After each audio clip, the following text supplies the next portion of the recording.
श्री स्वामी समर्थ। तुम्हा सर्वांचं माझ्या यूट्यूब चॅनलवरती अगदी मनापासून स्वागत करते। तुमच्या मनातील सर्व काही चांगल्या इच्छा स्वामी महाराज नक्की पूर्ण करो हीच स्वामी चरणी प्रार्थना करते आणि आजच्या व्हिडिओला सुरुवात करते।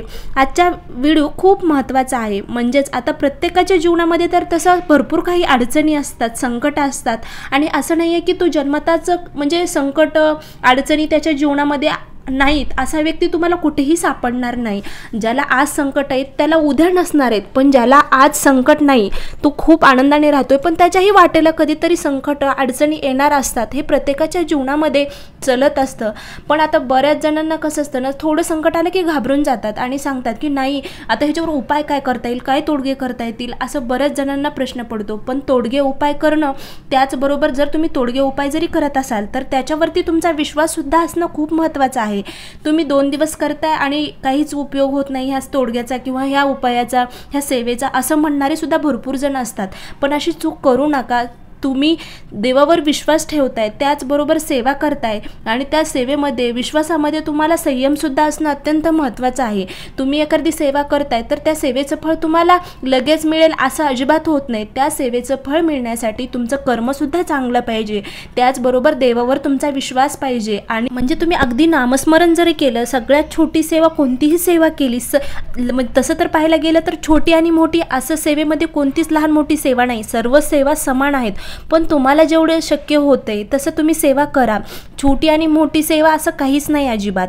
तुम्ही जर एखादी सेवा केली, साधं तुम्ही श्री स्वामी समर्थ या पवित्र मंत्राचा जप केला, नामस्मरण केलं, तरी पण तुम्हाला तुमच्या जीवनामध्ये योग्य काय म्हणजे कोणतं फळ द्यायचं कोणतं नाही द्यायचं हे स्वामी महाराज ठरवणार आहेत। आपण फक्त आपल्या हाताने चांगलं कर्म करायचं आहे, सेवा करायची आहे, नामस्मरण करायचं आहे।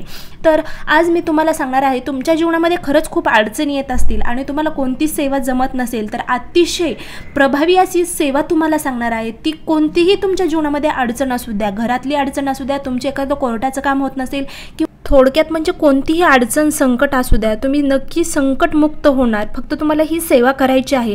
अतिशय प्रिय असणारी स्वामींची सेवा आहे। तुम्ही कोणतीही सेवा उपाय तोडगे जरी नाही केले तरी पण तुम्ही नित्यनियमाने ही सेवा करा, नक्कीच तुम्हाला अनुभव येणार आहे।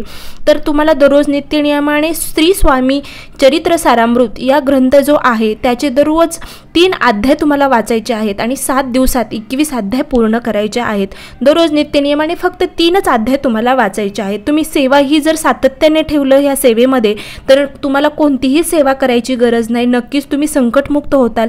तुमच्या ज्या काही योग्य तुम्हाला अडचणी असतील किंवा योग्य मार्ग मिळत नसेल तो नक्की मिळून जाईल। स्वामी महाराज नक्की तुमच्या प्रत्येक अडचणीमध्ये संकटामध्ये तुम्हाला साथ देतील। आणि तुम्हाला दुसरी सेवा म्हणजे 11 माळी दररोज नित्यनियमाने जप करायचा आहे श्री स्वामी समर्थ या मंत्राचा। आता स्वामी चरित्र सारामृत ही एक सेवा, त्यानंतर श्री स्वामी समर्थ या पवित्र मंत्राचा जप 11 माळी जप तुम्हाला करायचा आहे। त्यानंतर तिसरी सेवा म्हणजे नित्यनियमाने पंचमहायज्ञ करायचे आहेत। अतिशय प्रभावी अशी सेवा आहे। दररोज नित्यनियमाने तुम्ही ही सेवा पंचमहायज्ञाची सेवा नक्की करून बघा, नक्की तुम्हाला अनुभव येतील। ज्या काही पितृदोष असेल, कोणता काही अडचणी असेल ती नक्की दूर होण्यास तुम्हाला मदत होईल। स्वामींची कृपासुद्धा प्राप्त होईल। आपल्या जीवनामध्ये संसारामध्ये सगळ्या काही अडचणी ज्या असतील त्या दूर होतील। पण ही सेवा करत असताना निर्व्यसनी नक्की राहा, कारण तुम्ही स्वार्थासाठी काही सेवा करतायत, स्वामींसाठी काही सेवा करतायत। तुमच्या जीवनामध्ये काही अडचणी असतील, तुम्हाला योग्य मार्ग मिळत नाही म्हणून तुम्ही सेवा करत आहात, पण त्याच्यासाठी तुम्हाला काही नियमसुद्धा थोडे पाळणं अत्यंत महत्त्वाचे आहेत। आता बऱ्याच जणांना ही असते की ताई अजिबात नियम पाळायची काय गरज आहे, आपली श्रद्धा आणि विश्वास असणं हेच महत्त्वाचं आहे। पण काही नियम अटी पाळणंसुद्धा आपल्याला कधी गरजेचं असतं। त्याचबरोबर म्हणजे विश्वास आणि श्रद्धा तर हे तर सर्वात महत्त्वाचं आहे सेवेमध्ये, पण त्याचबरोबर काही नियमसुद्धा पाळले पाहिजेत। त्यानंतर दुसरी सेवा आपल्याला आपल्या कुलदेवीची सेवा करायची आहे। आपण आपल्या गुरूंची सेवा जरी करत असलो तरी पण आपण आपल्या कुलदेवी आणि देवतांची सेवासुद्धा नित्यनियमाने करणं अत्यंत महत्त्वाचं आहे। त्यामुळे तुम्हाला कुलदेवीच्या मंत्राचा जप नित्यनियमाने करायचा आहे। आणि त्यानंतर विष्णू गायत्री मंत्र म्हणायचा आहे। दररोज तुम्ही 16 वेळा विष्णू गायत्री म्हणा, गायत्री मंत्र म्हणा। त्यानंतर कुलदेवीचा मंत्र जो आहे तो 1 माळ जप कुलदेवीच्या मंत्राची करा।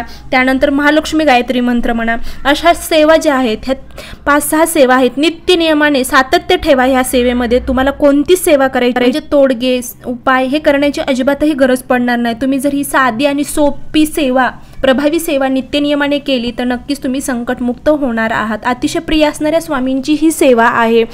तर या प्रकारे तुम्ही नित्यनियमाने सेवा करा आणि त्याचा अनुभव नक्की घ्या।